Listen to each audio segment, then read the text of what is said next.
Hi guys! Welcome back ulit dito sa aking channel. At kung bago ka pa lang dito sa aking channel, ako nga pala si Mami Shell. So for today's video nga pala mga mi, ayan gagawa naman tayo ngayon ng puto cheese. Kaya naman ayan, nagtakal na nga ako ng 4 cups na flour. Pagkatapos ay lalagyan din natin siya ng 4 tablespoon na baking powder.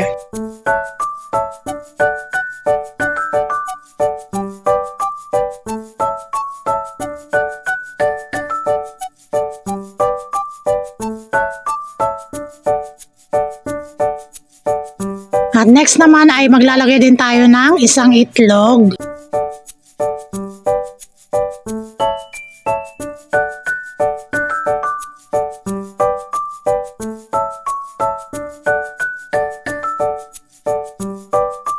At pagkatapos ay ayan, umpisa na nga natin i-mix itong mga ingredients ng puto cheese. Una nga ay maglalagay muna tayo ng 4 cups water.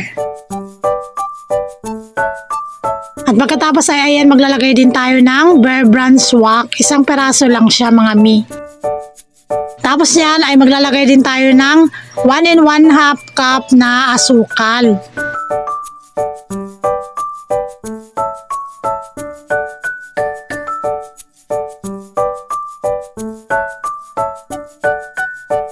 At pagkatapos yan mga mi, ayan halu-haluin lang natin para matunaw talaga yung asukal.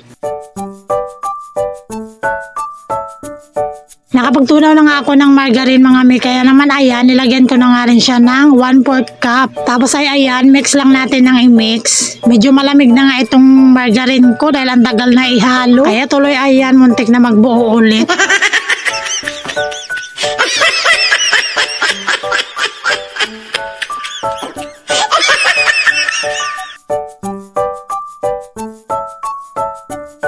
So yan mga mi, ilalagay na nga rin natin itong harina. Bale, sasalain lang natin siya para naman hindi sumama yung mga buo-buo.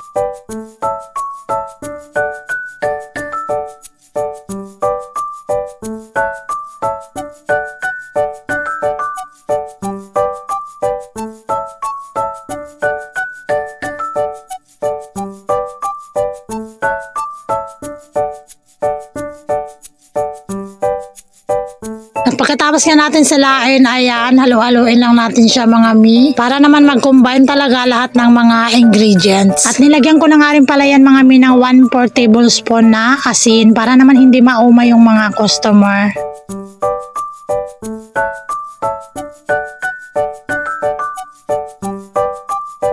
At ayan, ilalagay ko na nga rin itong isang itlog.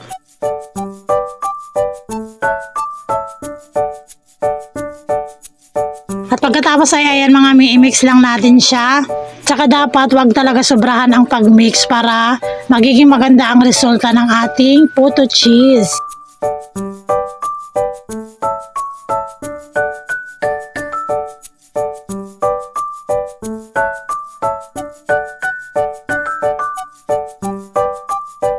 Ayan, at kahit nga buo-buo pa siya, pwede na natin siyang salain. Para naman maging pino talaga siya at walang buo-buo.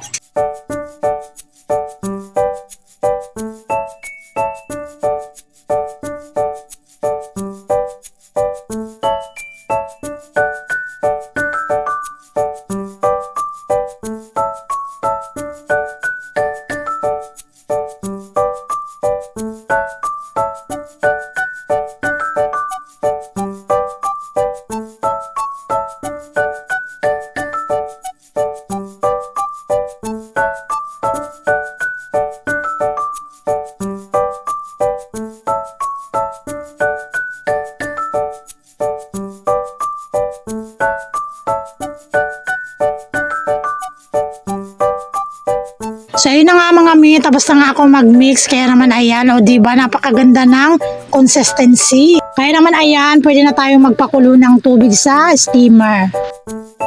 At habang nagpapakulo pa nga lang ako ng tubig mga mi, ayan, maghiwa nga muna ako nitong cheese. Bale, Eden cheese itong ginamit ko mga mi. Ito yung ilalagay natin sa ibabaw ng puto para maging puto cheese.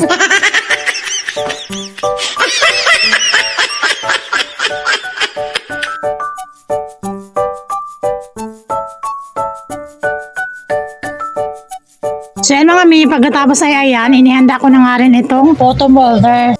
Hindi ko na nga yan nilagyan ng oil yung cup mga mi dahil nga susubukan ko kung hindi ba siya didikit. Ayan, bali yung sukat ng cup, ayan, medium at saka large yan.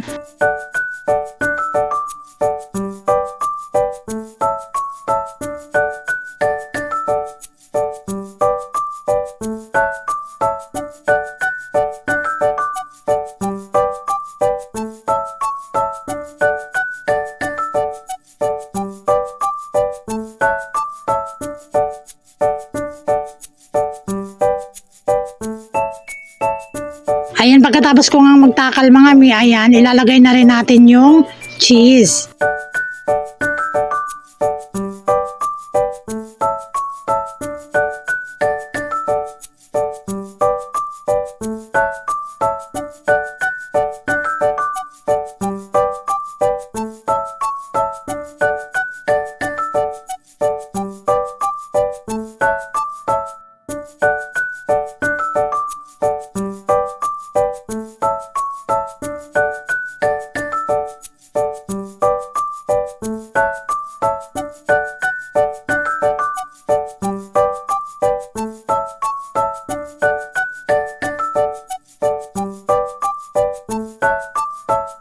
At dahil nga kumulo na yung tubig na pinakulo natin, kaya naman ayan, isasalang na natin siya sa mahinang apoy lang. Isasalang lang natin siya sa loob ng 10 minuto.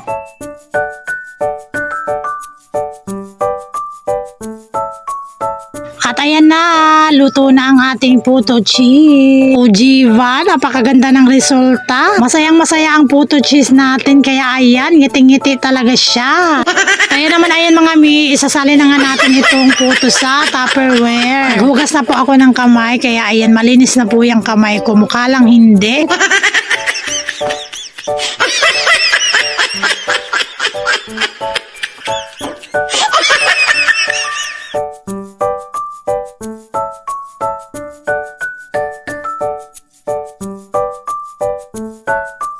So ayun mga mi, dahil nga medyo madikit talaga siya sa cup, kaya naman ayan, maglalagay na nga lang talaga ako ng oil dito sa cup. Kinamay ko na nga lang yan dahil nga hindi ko mahanap yung brush namin.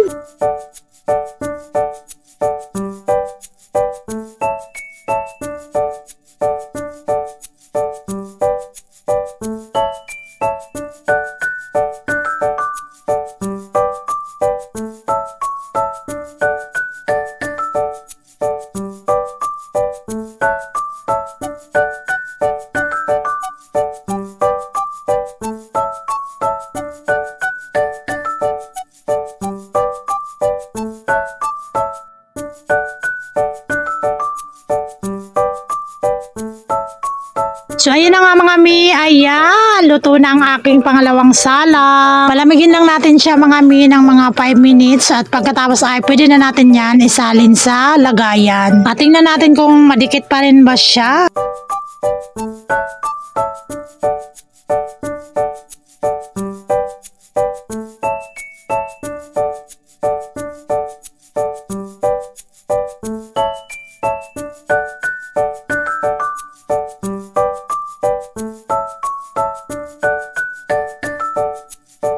O diba, hindi na siya madikit, kaya maganda talaga may oil.